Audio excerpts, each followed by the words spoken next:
Hello YouTube. This video is in response to Curiouschem. The link will be in the sidebar. He did a post concerning the colonists and the fact that food was their biggest challenge. Um, I've been wanting to touch on this subject for quite some time, and now that we're getting close to planting season, I saw his post and that inspired me to hurry up and get something out. I really want to encourage everybody to plant something this year, even if it's just a pot of tomatoes or herbs.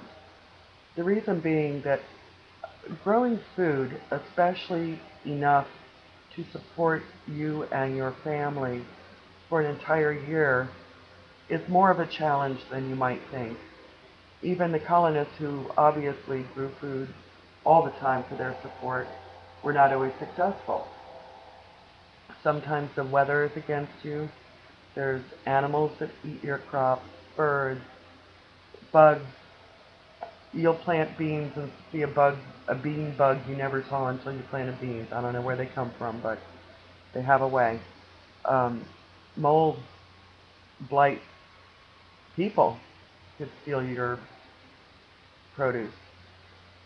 So I would really like to encourage people to get started gardening now.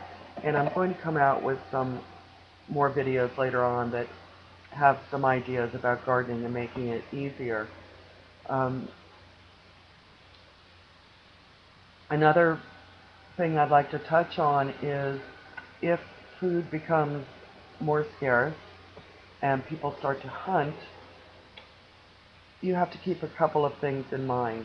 As more people hunt, there will be less game, just because of game being killed, but also because the game will become stealthier and more difficult to catch. I also don't know that people truly understand the difference between wild game and domestic animals as far as fat content.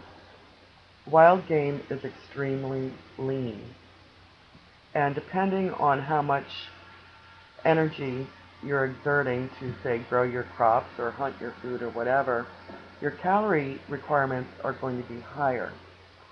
Now, just as an example, during the Lewis and Clark expedition, now keep in mind they were under heavy physical exertion, but believe it or not, they required 9 pounds of meat per man per day.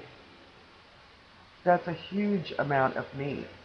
I mean, they had people who all they did was hunt and feed the group, and it took a lot of game to feed them on a daily basis.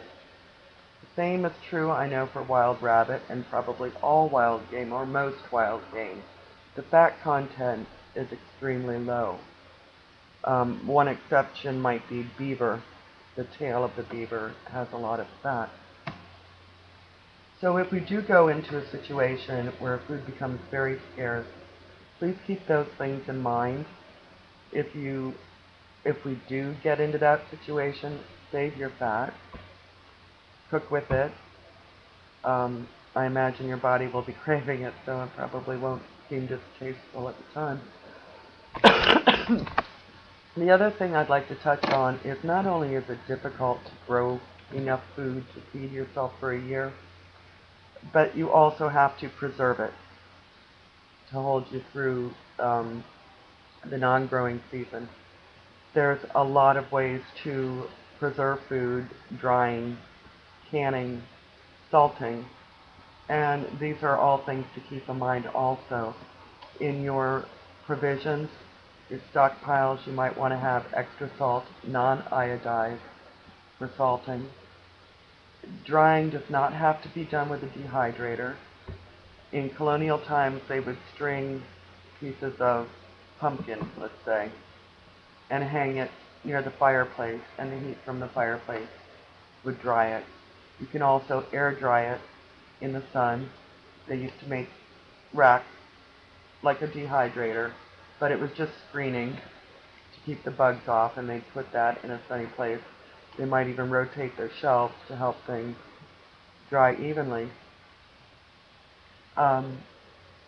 So anyway, just some thoughts on food and food preservation. I mean, that was a very common thing up until probably my parents' generation. My parents certainly never canned on a regular basis. I have to admit, very little myself. I have done some, but very little. And, people make you feel like you're crazy now if you want to have extra food or preserve food for later. This was just a matter of course once upon a time. If you wanted peaches in the winter, you canned peaches when peaches were in season, and so on and so forth.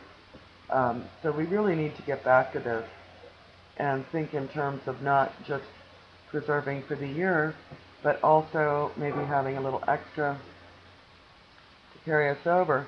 It only takes one bad growing season. It could be too wet, too dry, too hot, too cold. It could be anything. So you also want to plant a variety of crops.